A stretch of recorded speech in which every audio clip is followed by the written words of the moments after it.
Bonjour à tous et à toutes et bienvenue sur Business 24 Africa. Vous suivez Business Matin, votre émission quotidienne qui vous forme et vous informe sur Business 24 Africa. Comme de coutume, je ne suis pas seule, je suis avec un invité. Il s'agit de M. Souleymane Traoré, banquier international. Pourquoi est-ce qu'il est sur ce plateau? Vous le saurez tout à l'heure.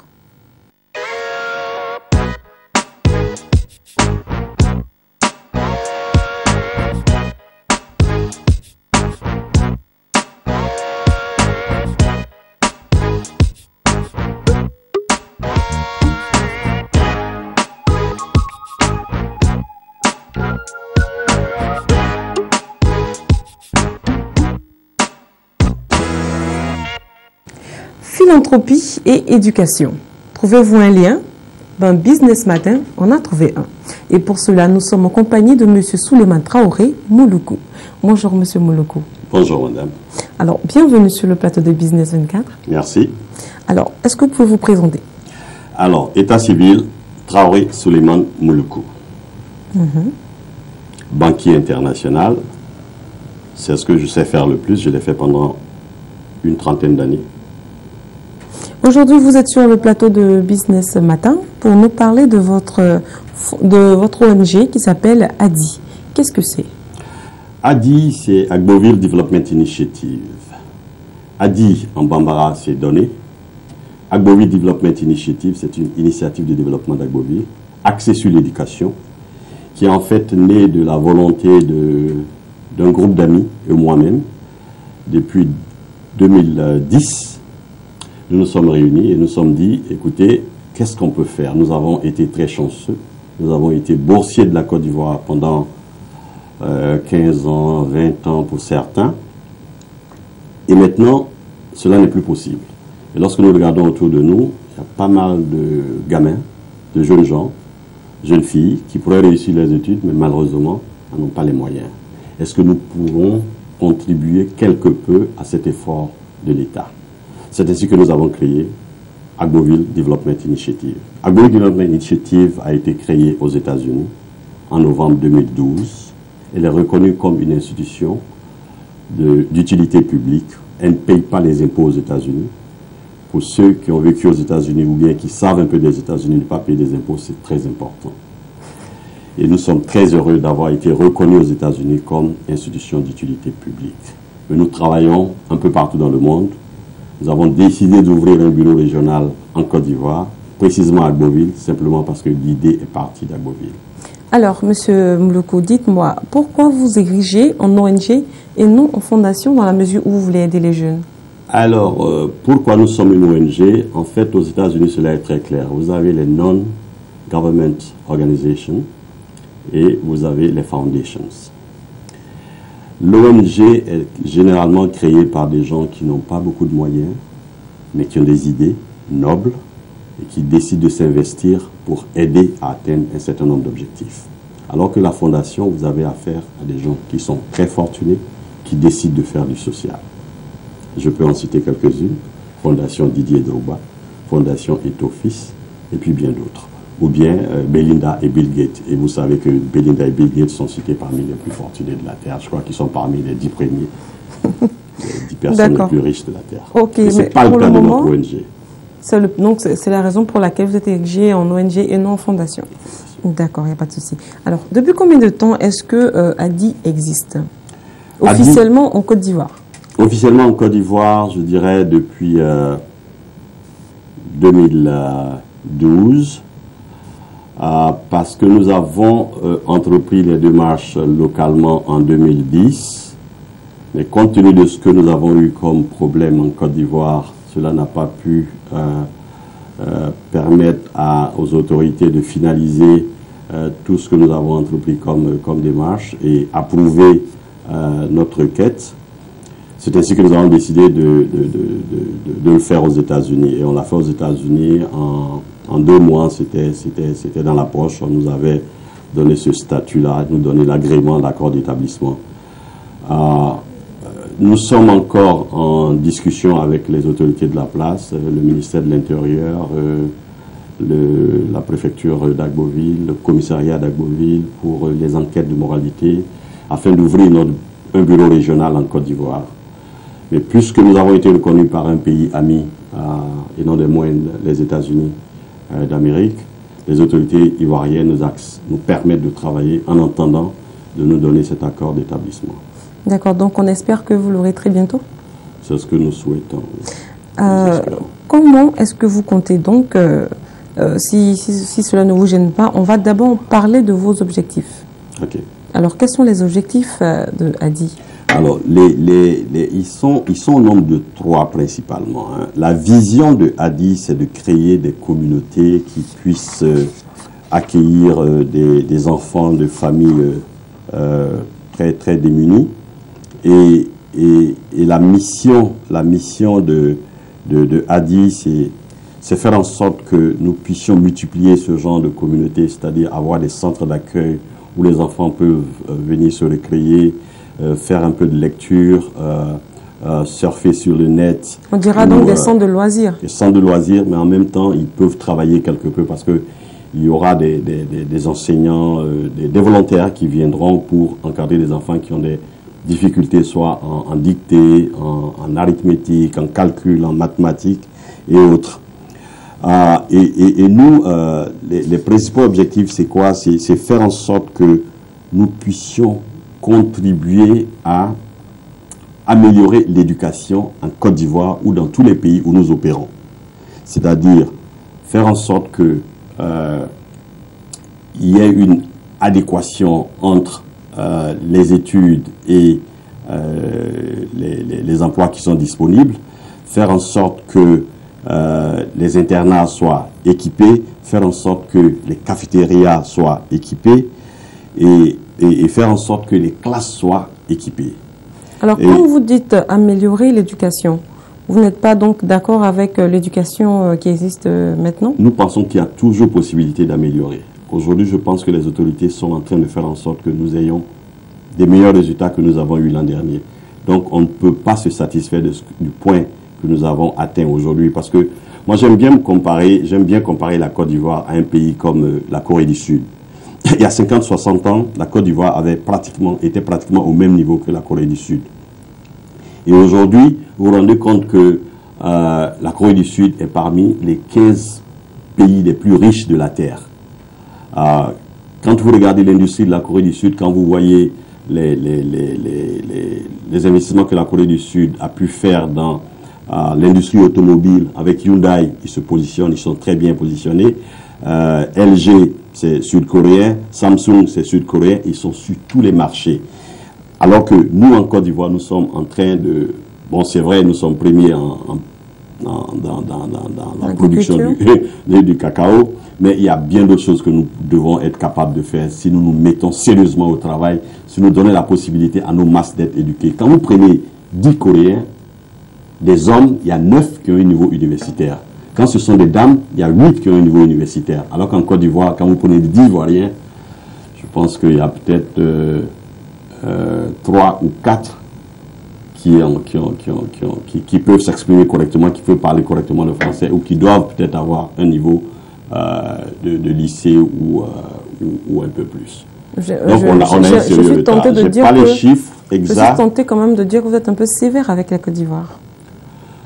C'est pas être sévère. Moi, je dis, il faut pas regarder dans le rétroviseur. On aime bien se comparer à ceux qui font moins bien que nous. Il faut plutôt se comparer à ceux qui sont en avance sur nous. Quand vous allez, vous ne pouvez pas nous comparer aux pays comme la Finlande ou bien la Norvège, les pays nordiques, qui sont même en avance sur les États-Unis quand il s'agit d'éducation.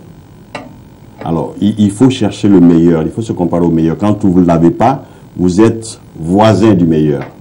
Et ça, c'est très important. Il faut pas rester se satisfaire du peu qu'on a. Moi, je dis, j'aime bien nous comparer aux Coréens. Pourquoi?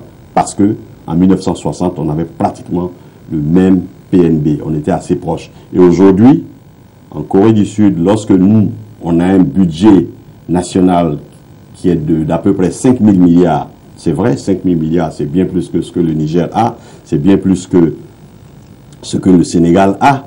Mais 5 000 milliards, je vous dis, la Corée investit 15 000 milliards hein, en CFA équivalent dans l'éducation. Parce que 5 000 milliards de CFA, c'est quoi? C'est à peu près 1 milliard de dollars. Et la Corée du Sud investit à peu près 2 à 3 fois, sinon 4 fois ce montant dans l'éducation uniquement. Ils produisent beaucoup de richesses. Donc il faut se comparer à cela pour pouvoir aller de l'avant. Si on veut être émergent aussi, il faut qu'on investisse énormément dans l'éducation. Parce qu'eux investissent à peu près 16% de la richesse qu'ils créent chaque année. Et dans les foyers, quand quelqu'un gagne 100 000 francs, il a au moins 16 000 francs qui sont investis dans l'éducation. Et je ne pense pas que ce soit le cas en Côte d'Ivoire. D'accord. Alors, Monsieur Traoré, je vois déjà votre joie, votre punch, on va dire, dans l'objectif donc de développer ADI. Mais alors, quels sont les moyens que vous avez pour financer votre politique? Alors, le modèle que nous avons choisi est le suivant. Hein. Nous disons que dans tout pays, vous avez des sociétés qui gagnent de l'argent, des sociétés privées. Et lorsqu'elles gagnent de l'argent, elles doivent être des sociétés citoyennes. Même quand elles ne gagnent pas, elles peuvent être des sociétés citoyennes. Et si vous avez la chance d'avoir un certain nombre de sociétés citoyennes qui opèrent dans votre pays, c'est tout à fait normal de leur demander de faire un peu de social. Et lorsque vous vous rendez compte que ce que ces sociétés font dans le social et dans l'éducation, ADI peut les approcher pour éventuellement voir dans quelle mesure on peut travailler avec ces sociétés. Parce que la Banque mondiale, qui a son siège aux États-Unis, les employés sont obligés, une fois l'an, d'aider la communauté. Parce que vous avez des SDF qui dorment dans les rues à Washington. Et nous sommes obligés, lorsque j'étais encore à Washington, nous sommes obligés chaque année de donner un peu d'argent. Et lorsque les employés arrivent à donner 100, la Banque mondiale peut multiplier, c'est-à-dire l'institution elle-même multiplie ce montant par 2 ou 3. Quand nous donnons 100, elle peut donner 200. Ça va nous faire 300 qu'on donne à ces gens qui n'ont pas de domicile fixe. Donc nous sommes obligés parce que, étant là-bas, c'est grâce à cette institution que nous avons pu avoir ce que nous avons. Donc, il est tout à fait normal qu'on partage. Et c'est ce qui m'amène sur ce plateau. C'est parce que la Côte d'Ivoire m'a tout donné. J'ai été boursier pendant 19 ans, 5 ans à l'école primaire, 4 ans et 7 ans entre le collège et le lycée, 4 ans à l'université d'Abidjan et 3 ans dans 2 universités aux États-Unis. Alors, je me dis que ce serait trop égoïste de garder tout ça pour moi sans chercher à partager. Je crois que le système qui existe aux États-Unis, c'est le système de alumni. Lorsque vous êtes passé dans un établissement et que vous avez eu la chance d'avoir un emploi par la suite, il faut regarder en arrière, dire que c'est grâce à cet établissement que vous êtes ce que vous êtes. Donc, prendre un peu de votre temps et un peu de votre argent pour donner à cet établissement-là. Si aujourd'hui, nous, après avoir fait don de près de 500 livres à l'université d'Abidjan, qui en a énormément besoin. 500 livres, je suis sûr que c'est une goutte d'eau dans la mer. Ils ont besoin de beaucoup plus que ça, parce que l'université de Cocody a près de 50 000 étudiants. C'est à peu près la population d'Agboville. Moi, quand j'étais à l'université d'Abidjan, entre 74 et 78, on était au nombre de peut-être 5 ou 6 000 étudiants. Mais aujourd'hui, c'est terrible. Et ça, il faut faire quelque chose. L'État ne peut pas tout faire. Donc, si nous avons même 1 ou 2% de tous ceux qui sont passés par l'université d'Abidjan, qui aujourd'hui ont eu des emplois corrects, qui regardent un peu en arrière, qui essaient de partager avec cet établissement-là, on aurait moins besoin de l'État. Est-ce que vous pensez? Oui. Alors là, vous venez de nous exposer vos plans pour la survie de ADI.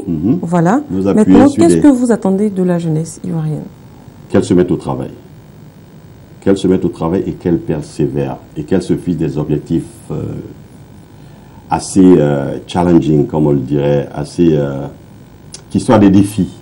C'est-à-dire, nous, à l'époque, lorsque nous regardions la télé, ils avaient une émission qu'ils appelaient Fauteuil Blanc. On voyait des aînés comme les Amangwa Lokensi. On se dit, ah oui, il a été aux États-Unis, il a étudié ici. Ah non, il faut faire la même chose. Et c'est ça qui nous motivait. Moi, je crois que ça, c'est beaucoup plus important. C'est-à-dire, pour moi, il y a 3 raisons pour réussir dans la vie. Éducation, éducation, éducation. Ensuite, il faut persévérer dans l'effort. Et dans tout ce que vous faites, si vous êtes sérieux, si vous mettez du sien, que vous êtes vraiment sérieux, vous arrivez à atteindre vos objectifs. Donc la jeunesse, moi je lui demande de regarder, d'avoir ses repères, de regarder ceux qui sont des bons exemples. Tout ce qui est rapide, gain rapide ne dure pas. il faut travailler, il faut être sérieux dans ce qu'on fait afin de réussir.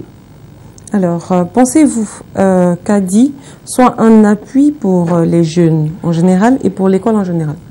Oui, je pense que lorsque Adi aura atteint sa vitesse de croisière, parce que nous démarrons il y a un peu plus de 2 ans, nous n'avons pas encore pu accrocher une grosse société privée. Notre objectif, c'est d'en avoir 2 ou 3 sur lesquels on pourrait s'appuyer, qui voient les choses de la même façon que nous, dans leur volet social. Nous pourrons faire davantage. Mais aujourd'hui, nous avons un peu moins d'une centaine d'enfants qui nous prennent pour des modèles, avec qui nous discutons, et depuis 2-3 ans, nous leur parlons. Il y en a qui ont pu avoir l'entrée en 6e, il y en a qui ont pu avoir le bac, que nous essayons d'encadrer. La dernière fois que nous avons fait une œuvre, une remise de dons importante, c'était à Agboville, en septembre, le 19 septembre 2014. Nous avons distribué 1200 livres. Ces 1200 livres, lorsque vous dites qu'ils coûtent en moyenne 6 000 francs, c'est beaucoup d'argent. C'est beaucoup d'argent. 1000 livres, ça ferait quoi? 1000 livres à 6 000 francs, c'est 6 millions de francs. C'est 6 millions de francs. Et ça, ce sont des gens qui nous ont fait don, des sociétés américaines qui nous ont fait don à cause de notre sérieux.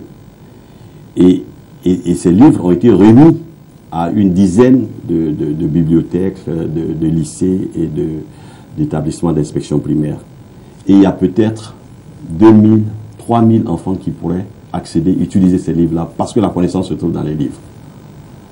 Alors dites-moi, Monsieur Traoré, quand vous regardez votre parcours et que vous voyez la génération présente, qu'est-ce que vous en pensez? Nous avons été très chanceux. On était moins nombreux. On a pu bénéficier des bourses de l'État. Aujourd'hui, nous avons une jeunesse qui n'a pas du tout les mêmes chances. Elle est plus abondante. Elle n'est pas bien encadrée. Elle a quelques structures d'accueil qui sont certainement plus sophistiquées que ce que nous avions à l'époque, mais compte tenu du nombre, ça pose problème. Comme je dis 10 fois plus aujourd'hui. C'est vrai, nous avons davantage d'universités en Côte d'Ivoire, mais il nous faut faire en sorte que cette jeunesse puisse s'intéresser à quelque chose. Et ce quelque chose, pour moi, ce sont les études, les faire être sérieux dans ce que vous faites et puis avoir un emploi. C'est dommage que moi j'ai vécu 4 ans au Ghana. Au Ghana, il y a pas mal d'universités et vous voyez que les élèves et étudiants sont très loin de la politique. Ils font leurs études et les Ghanéens ont fait de telle sorte que ce soit 2 domaines séparés. Et malheureusement, en Côte d'Ivoire, quand ce n'est pas des syndicats que ces étudiants créent, ils sont affiliés à des partis politiques et ça pose des problèmes. Je crois qu'il faut faire en sorte que chacun fasse ce qu'il a à faire. Celui qui veut faire la politique, il étudie, il va en Sciences Po ou bien il fait autre chose. Et puis ensuite, il va faire la politique lorsqu'il sort de l'université. Mais faire en sorte qu'à l'université, nos étudiants ne se sentent pas dans un cadre suffisamment sécurisé pour avoir leur diplôme et sortir de là rapidement. Vous avez des étudiants qui ont 30 ans. Alors qu'à 23 ans, on doit commencer à travailler. Donc c'est pas normal. Il faut se mettre au travail. Merci beaucoup, Monsieur Traoré. Alors, quelles sont les réalisations en ce jour de Adi? Adi a fait un certain nombre de... Ce que nous appelons réalisation chez nous, ce sont des interventions, ce sont des dons, des interventions pour aider des gens qui sont dans des situations de détresse, situations difficiles. Et il y en a à peu près, il y en a une dizaine ici, mais je vais vous en citer juste quelques-unes que nous trouvons assez majeures. Oui, poignantes. Alors, nous avons été approchés une fois, quoique ce ne soit pas dans le cadre de l'éducation, mais c'était juste pour partager. Nous avons été approchés par le ministère de la Solidarité de la famille, de la femme et de l'enfant, le bureau régional à Agboville, pour co-présider une cérémonie de dons. Parce qu'il y avait eu des pluies diluviennes, il y avait des indigents qui n'avaient rien, et il fallait leur donner des kits. Et le ministère, la direction régionale du ministère avait été capable d'identifier, je crois, une vingtaine de personnes comme ça.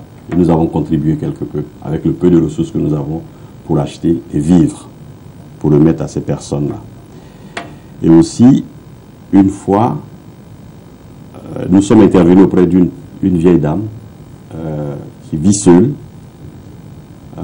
qui avait de l'eau un peu partout chez elle parce que son toit laissait passer l'eau, et c'est les grosses pluies que nous avons. Nous sommes intervenus pour l'assister. Et je vous ai dit, en septembre, il y a eu cette cérémonie qui en fait, nous avons reçu au total 2500 livres selon le ministère, qui avait une valeur d'à peu près 15 millions. Et nous avons fait don d'à peu près la moitié à une dizaine d'établissements. C'est autant de... Et nous avons encadré des jeunes gens afin qu'ils puissent réussir les examens. Il y a un gamin orphelin de père et de mère à 12 ans. Moi, je l'ai connu par le biais de son grand-père. Je n'ai pas connu ses parents. Et on le suit depuis 2 ans, qui, à l'examen blanc, au CM2, entré en 6e, il avait eu 48 sur 50 en maths, 48 sur 50 dans une matière scientifique. Il avait eu 0 en dictée. Et 20 sur 50 dans une autre matière littéraire. J'ai demandé à la directrice de recruter un répétiteur afin que Adi puisse payer. Mais la directrice a dit non, qu'elle pouvait s'en charger. Et l'an dernier, l'enfant a eu 130 points. Il a eu son entrée en 6e. Il a eu aussi le CEP. Il y en a un autre qui est orphelin de mère. Son père dans un état piteux, très malade, sans argent. Quand je l'ai rencontré, un catholique, il m'a dit, monsieur, vous n'êtes pas catholique. Je dis non, non. Pour moi, cela n'importe pas. Nous voyons que vous n'avez pas les moyens d'aider 2 de vos enfants qui nous ont l'air brillants. On va les assister. On en a assisté un, il n'avait pas les moyens d'avoir des annales pour préparer son bac scientifique. Et nous avons acheté ces bouquins pour lui et il a eu son bac. Et aujourd'hui, il attend d'entrer dans une grande école pour étudier les mines. Alors, quels sont les futurs projets de Adi? Nous avons l'intention, nous avons 2 projets majeurs. L'un d'eux serait de réhabiliter l'école primaire où je suis allé, l'école primaire EPP 1 du Lacro à Agboville. Et puis aider à construire une bibliothèque également à Agboville. Mais sinon, nous avons des livres à remettre à la mairie d'Abengourou dans les semaines qui viennent, et puis ensuite à Odiné. Et nous avons un projet aussi d'aller à Douekoué. D'accord. Alors, vous êtes face à la caméra, les téléspectateurs vous suivent. Avez-vous un message à lancer? Ce que je pourrais dire, surtout à la jeunesse, c'est de comprendre que l'un des moyens les plus efficaces pour lutter contre la pauvreté, c'est l'éducation.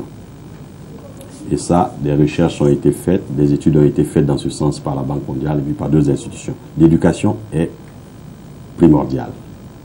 Une fois que vous avez un diplôme, vous avez la possibilité d'avoir un emploi intéressant. Vous avez la possibilité de changer votre vie et changer celle de votre progéniture. Donc pour moi, ce sont les études. C'est vrai qu'aujourd'hui, on arrive à gagner beaucoup d'argent quand on fait du sport. On devient comme les Eto'o et Drogba, ils sont combien comme ça? Alors que les études, vous avez des milliers qui ont des diplômes et qui travaillent et qui vivent décemment. Donc je vous exhorte à travailler, à réussir vos études et à avoir un emploi décent. Merci beaucoup, Monsieur Mouloukou Traoré. Mais avant de vous laisser partir, on va revenir sur votre nom, Mouloukou. Est-ce que vous pouvez nous donner, on va dire, l'anecdote qui est derrière ce prénom? Alors en fait, les 2 premiers noms et prénoms que j'ai eus à la naissance, c'est Traoré Suleiman. Si vous regardez autour de vous, il y en a des milliers. J'ai été interpellé plus d'une fois à l'aéroport d'Abidjan parce qu'on recherchait un voleur, un bandit. On me demande une fois, je crois que je devais être au Niger pour le compte de la Citibank. On me demande est-ce que vous avez été à Agboville récemment. J'ai dit mais je suis d'Agboville. On me dit bon mais suivez-nous. Je dis pourquoi non. La police d'Agboville a lancé un mandat d'arrêt contre Traoré Souleymane. J'ai dit non, c'est pas moi. Moi je suis banquier, je n'ai pas volé et je ne dois à personne. Et ça, cela s'est répété plus d'une fois, 2 fois, 3 fois. Et la dernière fois, là, c'était vraiment le comble. Pourtant, j'avais changé d'institution. J'étais passé de la City à la SFI, un groupe de la Banque mondiale. Je me suis fait interpeller parce qu'on recherchait un Malien qui devait 15 millions à des commerçants ivoiriens. Et il arrivait chaque fois à passer. Je dis, ben, je ne suis pas malien. Oui, mais vous appelez Traoré Souleymane. Et ce jour-là, je crois que j'avais déjà eu l'ordonnance du tribunal parce que un de mes voisins à Agboville était président du tribunal à Agboville, M. Kouadio. Il m'a dit, écoutez, est-ce que vous n'avez pas un prénom que vos parents utilisaient pour vous appeler, pour faire un habitif? C'est ainsi qu'on l'a fait. Mais l'autre chose, c'est que même à la Banque mondiale, il y avait un chauffeur qui s'appelait Traoré Souleymane, mauritanien. Il était à Nouakchott, il recevait mes emails, il ne bougeait pas. Ils ont commencé à se plaindre, M. Traoré. On va remonter à votre boss parce que lorsqu'on vous envoie des emails, vous ne bougez pas. Mais en fait, ce monsieur recevait mes messages. Et quand vous allez, que vous êtes chauffeur, ce n'est pas pour regarder les emails, c'est regarder l'état des véhicules. Donc il ne répondait pas aux messages. C'est après que j'ai dû lui parler, j'ai dit, quand vous recevez un message, il faut me faire suivre, comme ça je peux réagir. Donc c'est ainsi que j'ai dû ajouter ce prénom Mouloukou, qui en fait, en arabe, c'est le pluriel de Malik. Et Mouloukou Souleymane, c'était un prophète dans l'islam. Et c'est la sœur aînée de mon père qui est même appelée Mouloukou Souleymane parce qu'elle trouvait que j'aimais réaliser des grosses choses, des grandes choses. Vous aimiez impacter sur la vie des autres. Voilà, impacter sur la vie des autres. Et ça, c'était un peu ce que Mouloukou Souleymane faisait. Alors, merci beaucoup, Monsieur Mouloukou Souleymane Traoré. Merci de votre présence sur notre plateau. Okay. Quant à nous, Business Matin, ce n'est pas fini, nous continuons.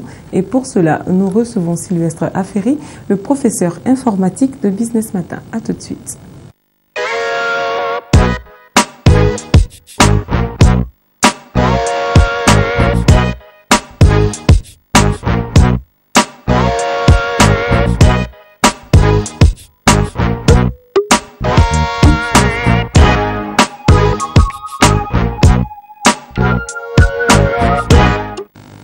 Nous continuons Business Matin avec Sylvestre Aferi, le professeur informatique de l'émission.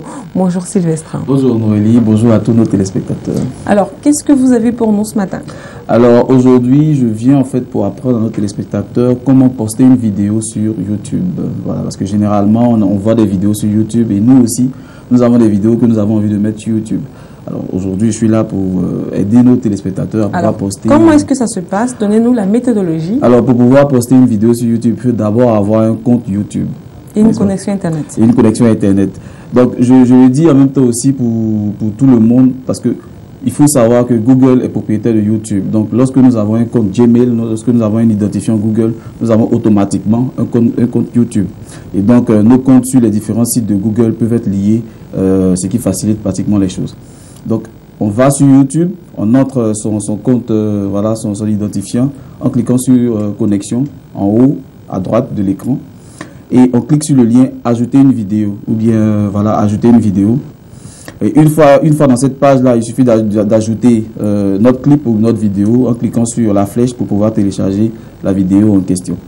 Une fois que c'est fait, la vidéo peut être une vidéo HD, mais ne doit pas dépasser 15 minutes ou bien 2 gigas. Alors voilà. HD qui signifie haute définition. Voilà, des vidéos de grande résolution. Donc on attend que la vidéo charge. Une fois que les 100% sont atteints, alors on clique sur publier, c'est fait, notre vidéo maintenant est en ligne. Voilà. Alors en même temps, il faut signifier aussi qu'on doit faire attention parce que tout ce qu'on met sur le net nous poursuit et c'est éternel. Oui, effectivement. Alors, je veux aussi rappeler qu'on peut aussi enregistrer directement avec notre webcam si nous avons un ordinateur avec une caméra. Enregistrer directement et pouvoir poster les vidéos sur YouTube, c'est plus facile aussi. D'accord. Mais avant de vous laisser partir, Sylvestre, dites-nous, est-ce que c'est possible pour un hacker, comme on le dit, d'activer notre webcam et de visionner certains éléments chez nous à la maison? Oui, c'est très possible, c'est très possible. Généralement, les hackers sont dotés de certains logiciels, certains appareils qui permettent aussi de pouvoir pirater notre webcam, notre caméra qui est incorporée à notre ordinateur. Donc là aussi, il va falloir que je puisse venir encore pour donner une autre leçon. Oui, ça sera dans le prochain numéro. Effectivement, mais en attendant, on va vous demander de mettre une housse sur voilà, la effectivement, webcam. Pour ne pas que plusieurs personnes, des personnes mal intentionnées puissent voir en fait tout ce que nous faisons à partir de notre webcam. Alors, c'est sur ces informations assez croustillantes que je vous dis que Business Matin pour aujourd'hui, c'est fini. Nous nous retrouvons pour un autre numéro très prochainement. Au revoir.